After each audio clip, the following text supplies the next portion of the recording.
From A&E, this is Biography.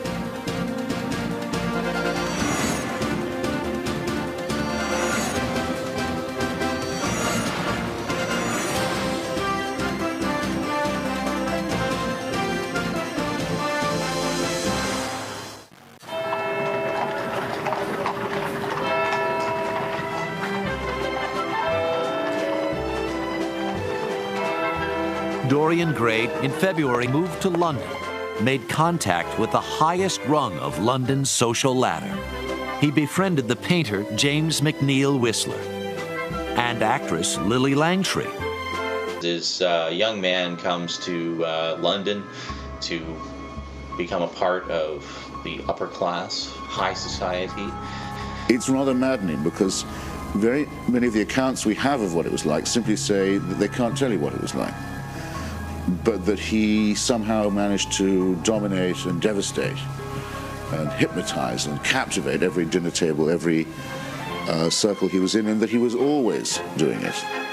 People all over London were talking about him, even the Prince of Wales. And is taken under the wing of a gentleman who has been in that society for quite some time. Lord Henry Wotton had set himself early in life to the serious study of the great aristocratic art of doing absolutely nothing. He lived only for pleasure, but his greatest pleasure was to observe the emotions of his friends while experiencing none of his own. He diverted himself by exercising a subtle influence on the lives of others.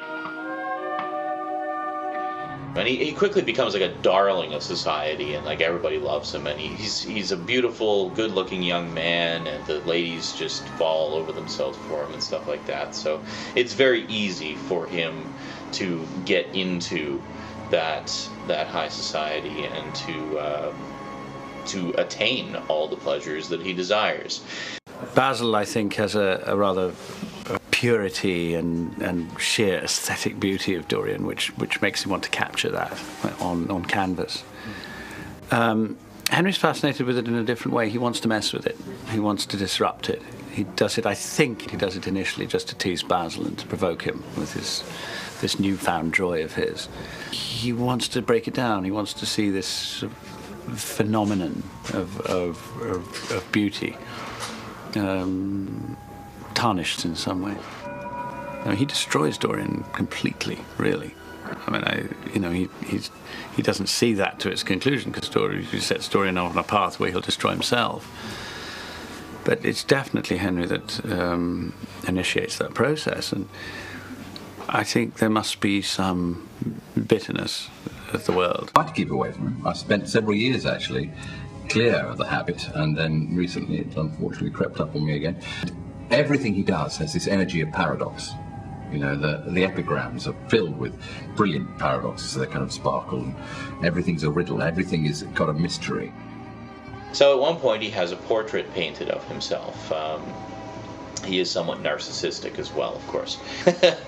and it's a beautiful painting done by one of the leading artists of the time. Henry's friend was the painter Basil Hallward.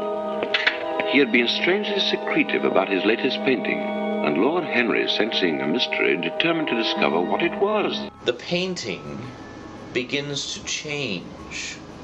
Now what the idea is, this is the psychological aspect of it, essentially. As time goes on, Dorian himself looks exactly the same. In fact, it appears that he's immortal.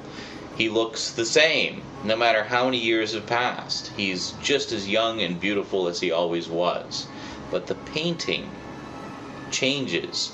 The more evil Dorian commits in his life, the more twisted and deformed the painting becomes. Because, see, the painting shows the true Dorian Gray. Not physically, but like his soul, and how twisted and evil and corrupt his soul has become. Well, on the outside, he still appears, beautiful and youthful and wonderful.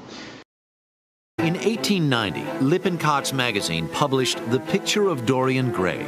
The story hinted at sin and decadence on every page, and its thinly veiled homosexual undertones shocked staid Victorian society. Protagonist Dorian Gray trades his soul for eternal youth. With each immoral deed, a portrait of him grows older and uglier, while he stays young. For the mad wish of Dorian Gray was granted through some supernatural miracle. And day by day he watched his sins etch themselves upon his painted portrait, while he himself stayed young and handsome. Every vile thought and act, every criminal deed left its mark upon the painted canvas that was to bear the burden of his shame. Down to depths of degradation frightful to conceive went Dorian Gray, seeking new outlets to satisfy his passion for pleasure. His extraordinary visits into the strange world of crime and sin became notorious.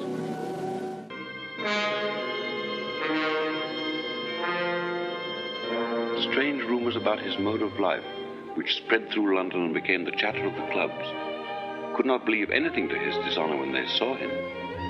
He had always the look of one who had kept himself unspotted from the world. But while he fascinated many, there were not a few who distrusted him. Curious stories were current about him. It was rumored that he had been seen in a low den in the distant parts of Whitechapel. His extraordinary absences became notorious, and when he reappeared again in society, men would whisper to each other in corners, or pass him with a sneer, or look at him with cold, searching eyes. It was so scandalous to the Victorian public that it created literally hundreds of column inches in the press of really very vituperative criticism. This is a really old story, and most people know the gist of it anyway. From my understanding of it, the painting was just a painting, and that was it. From A&E, this is Biography.